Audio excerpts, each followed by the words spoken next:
नमस्कार, मैं नंदराम पालीवाल, सहआचार्य राजनीति विज्ञान।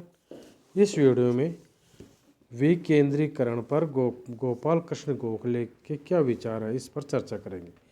गोखले ब्रिटिश शासन में नौकरशाही के प्रभाव और उसकी कार्यशैली से अत्यधिक क्षुब्ध थे। गोखले की मान्यता थी कि नौकरशाही के दृष्टिकोण के कारण ब्रिटिश शासन के लाभों से भारतीय वंचित रह रहे हैं तथा उनकी आकांक्षाओं की पूर्ति वह गंभीर समस्याओं का समाधान नहीं हो पा रहा। गोखले ने भारत की प्रशासनिक प्रणाली में हर स्तर पर शक्ति के विकेंद्रीकरण को अत्यंत आवश्यक माना। उनके आग्रहों और हेनरी मैन व जॉन ब्राइट के प्रयत्नों से भारत सचिव जॉन मार्ले से भारतीय प्रशासनिक व्यवस्था और नौकरशाही के विद्यमान स्वरूप का परीक्षण करने के लिए चार्ल्स हाब हाउस की अध्यक्षता में एक आयोग का गठन किया गया। गोखले ने आयोग के समक्ष अपने विचारों को साक्ष्य के रूप में प्रस्तुत किया। गोखले ने अपनी साक्ष्य में भारत में प्रशासन के उच्चतर स्तरों पर शक्तियों के केंद्रीकरण पर गंभीर आपत्ति की। उन्होंने ये पीड़ा व्यक्त की कि प्रशासनिक अधिकारियों की केंद्रीकृत शक्तियों के अधीन जनता की स्थिति शक्तिहीन और निरीह व्यक्ति जैसी हो गई है। गोखले ने आयोग के समक्ष प्रशासनिक विकेंद्रीकरण की एक पूर्ण रूपरेखा प्रस्तुत की। गोखले ने अपने साक्ष्य में स्पष्ट किया कि और उन्होंने कहा कि मैं समझता हूं कि देश में ऐसी स्थिति उत्पन्न हो गई है जबकि जनता के हितों की पूर्ति के लिए और प्रशासन की बढ़ती हुई अलोकप्रियता को रोकने के लिए कर देने वाली जनता के प्रतिनिधियों को प्रांतीय मामलों के संचालन और प्रशासन में वास्तविक हस्तक्षेप की क्षमता प्रदान की जाए तथा इस उद्देश्य के लिए की जाने वाली व्यवस्था को न केवल वर्तमान आवश्यकताओं की पूर्ति के लिए उपयुक्त बनाया जाना चाहिए, अपितु यह संभावना भी होनी चाहिए कि उस व्यवस्था का भविष्य की बढ़ी हुई अपेक्षाओं के अनुरूप विस्तार व परिमार्जन किया जा सके। अभी जो व्यवस्था विद्यमान है वह इस उद्देश्य की पूर्ति के लिए पूरी तरह अनुपयुक्त है। इन गोपाल कृष्ण गोखले ब्रिटिश शासन में केंद्रीकरण से बहुत आपत्ति थी और वो चाहते थे कि शक्तियों का विकेंद्रीकरण हो। गोखले की विकेंद्रीकरण की योजना को हम मोटे रूप से दो भागों में विभक्त कर सकते हैं, आर्थिक विकेंद्रीकरण और प्रशासनिक विकेंद्रीकरण। आर्थिक विकेंद्रीकरण में क्या है? प्रांतीय और केंद्रीय आय व्यय के साधनों का स्पष्ट विभाजन हो। गोखले चाहते थे कि प्रांतीय और केंद्रीय आय व्यय जो साधन है उनका स्पष्ट विभाजन किया जाना चाहिए तथा प्रांतीय सरकारों को केंद्रीय सरकार द्वारा अनुदान दिए जाने की व्यवस्था को बंद कर दिया जाए और उनके राजस्व के स्वतंत्र स्रोत उत्पन्न किए जाने चाहिए। उनके मत में भू राजस्व, आबकारी, वन संपदा पर राजस्व का अधिकार प्रांतों को दे दिया जाना चाहिए। प्रांतों द्वारा केंद्र को वार्षिक अंशदान की व्यवस्था। जब अनेक आय के स्रोतों को केंद्र के क्षेत्र से निकालकर प्रांतों को दे दिया जाएगा तो केंद्रीय आय में होने वाली कमी की पूर्ति के लिए उन्होंने सुझाव दिया कि प्रांतों को केंद्र को वार्षिक अंशदान देने की व्यवस्था की जा सकती है। प्रांतीय वित्त में वायसराय की स्वव्यय की शक्तियाँ। गोखले ने इस संदर्भ में सुझाव दिया कि किसी आपातकालीन स्थिति का सामना करने के लिए वायसराय को प्रांतीय वित्त के विषय में स्वव्यय की शक्तियाँ प्रदान की जानी चाहिए। भारत सचिव के पास अपील का अधिकार। यदि वायसराय के द्वारा स्वव्यय के वित्त शक्तियों के अनंतर लिए गए किसी निर्णय से किसी भी प्रांतीय सरकार को असंतोष हो तो उसे भारत सचिव के पास अपील करने का अधिकार दिया जाना चाहिए और वहां अपना पक्ष रख सकता है।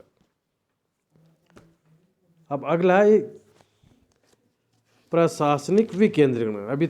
अभी चर्चा कर रहे थे आर्थिक विकेंद्रीकरण के बारे में, अब चर्चा करेंगे प्रशासनिक विकेंद्रीकरण के बारे में। गोखले ने भारत की प्रशासनिक प्रणाली में हर स्तर पर शक्ति के विकेंद्रीकरण को अत्यंत आवश्यक माना है। प्रशासनिक विकेंद्रीकरण की योजना की 3 अनिवार्य पूर्व स्थितियां बताई है गोखले ने, जिनमें पहली है कि प्रांतों में गवर्नर तथा कार्यकारी परिषद की नियुक्ति।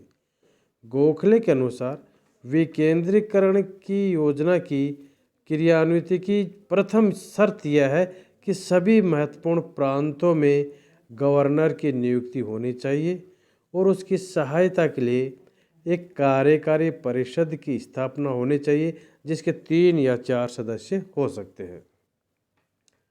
दूसरी अनिवार्य पूर्व शर्त है कि प्रांतीय व्यवस्थापिका सभाओं का विस्तार।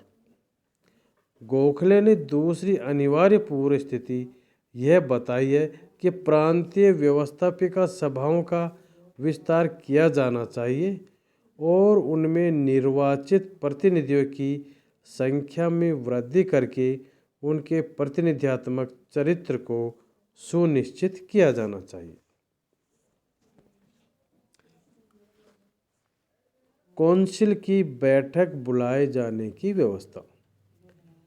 गोखले ने अपने प्रशासनिक विकेंद्रीकरण की तीसरी अनिवार्य पूर्व स्थिति को स्पष्ट करते हुए कहा है कि निर्धारित संख्या में निर्वाचित सदस्य द्वारा किसी विशिष्ट प्रश्न पर विचार करने के लिए प्रांतीय लेजिस्लेटिव काउंसिल की बैठक बुलाए जाने की मांग करने पर काउंसिल की बैठक बुलाए जाने की व्यवस्था की जानी चाहिए।